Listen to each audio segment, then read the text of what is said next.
Well, hello there today. And today I start in obviously Denver. That is Mile High Stadium, right next to the city of Denver. They had their week 1 game here yesterday, which would explain all the traffic. This is where I start my journey.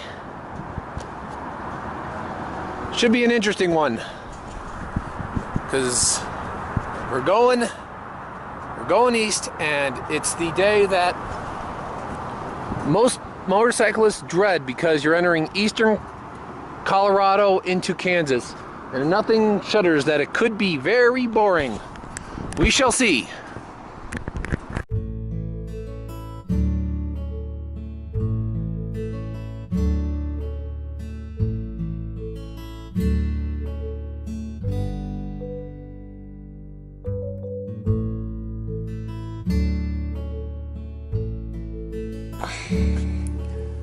Hello there everyone, and welcome to another motorcycle vlog.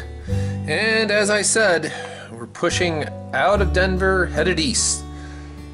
And it's very nervous because I've never heard a good thing said about what I'm about to do from a motorcyclist. But we're here and we're gonna do it. See how it goes. The first thing is that after you come out of Denver, you're basically on a plateau. Denver, the city itself, is a really nice city. There's a lot of construction going on right now, and, well, it's your typical city in that respect. But moving out, once you get out, it gets spacious real quickly. As you can see, you're on a plateau where there's plenty of farmland, and as far as I can see, there's just farms. Not a lot going on. This can be quite disconcerting as you move along because, well, if the whole ride is going to be like this, it's going to get pretty boring. But I would be in luck, because it would be broken up. The further east I got, Colorado didn't change too much, but that would change as I got further and further and further, and especially as soon as I got into Kansas.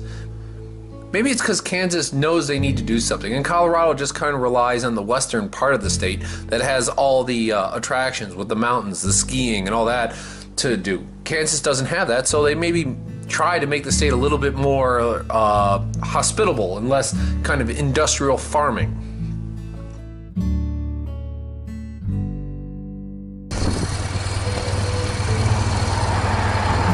I guess one draw is the little towns you find. This here is called Kit Carlson, Colorado.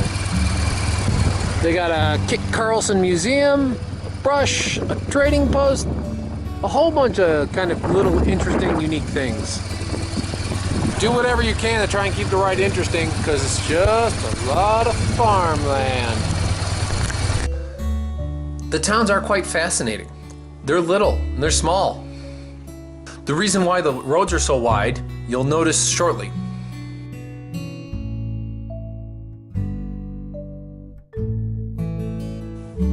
Here you see the major manufacturing that they got here. On the left, you see the huge silos that process all the grain that they collect from whatever they're growing, whether it be corn or whatnot. And on the right, well, those are oil repair, oil equipment, oil pumping stuff, because this is also big oil land. There's a lot of oil and natural gas in this area, and you'll see that later as well. In the middle is the High Trails Road. Well, they call it the High Trails Highway. It's basically, look at this plateau. It's about a mile up, and there's a whole lot of farmland. And even here they have those history markers. Stops that the settlers made on the way across this is the most direct route to Denver and the gold fields that were in the Rocky Mountains. It talks about all the things that people would do, how they tried to traverse the countryside. It's worth it to stop to kind of break up the monotony of all this. Welcome to a fairgrounds. Now, these are a little different than what we see in New York. I mean, I've seen a number of these out west, but never really stopped to kind of look at one.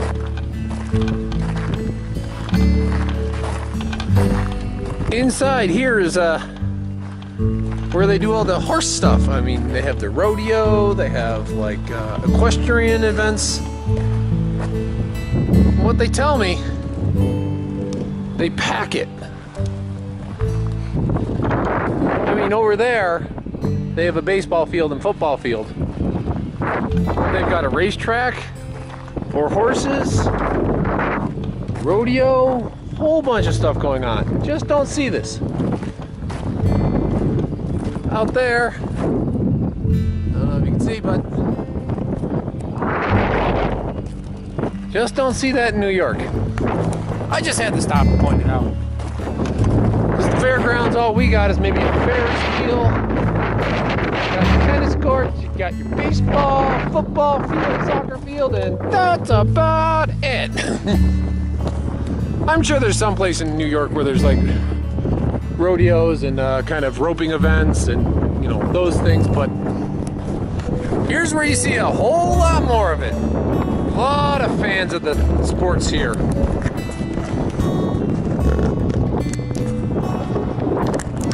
Rodeos aside, moving off into the fields, you can see it coming up here. And it's right there. Oil derricks just kind of spaced out in the field. There are actually crops growing all around them. And you'll even see places where the oil will be pumping and there will be cattle grazing in an area. They kind of utilize this area as much as possible so it's not just left to dead weight. And they just kind of go about doing it. And it's kind of interesting to see that you can have this whole grazing territory followed by derricks and other utilities collecting and harvesting natural resources.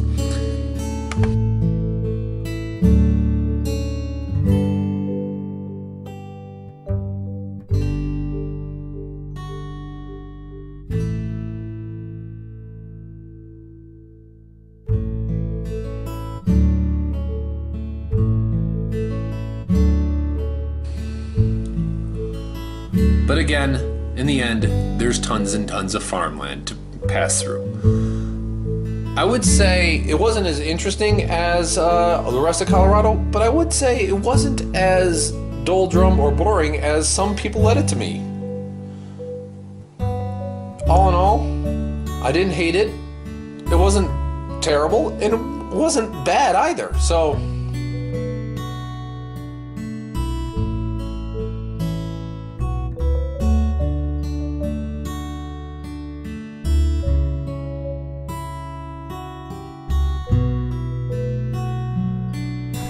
Here I am in Fort Wallace, Kansas. Now I can't really tell you why I stopped here, but I just figured I would, you know?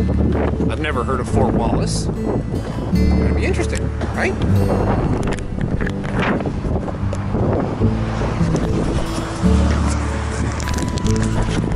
Well, apparently the fort was set up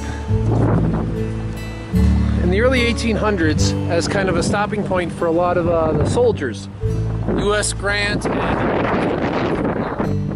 the fort itself was used as a kind of a garrison and was attacked twice by the Plains Indians. Neither succeeded. Eventually it was just abandoned and basically fell into ruin. Apparently like a couple decided to kind of make Kansas history their hobby. They just went out with a metal detector and found like practically every artifact that's actually in there. Pretty impressive kind of Kansas history and Plains history there. I would say a worthwhile stop. Kansas so far is a lot nicer than kind of eastern Colorado. They kind of seem to be a little more picturesque. Maybe it's because they don't have a western Rocky Mountain side to draw the tourists.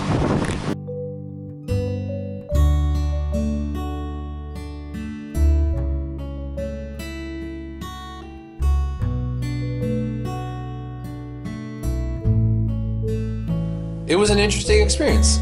I thank you for watching.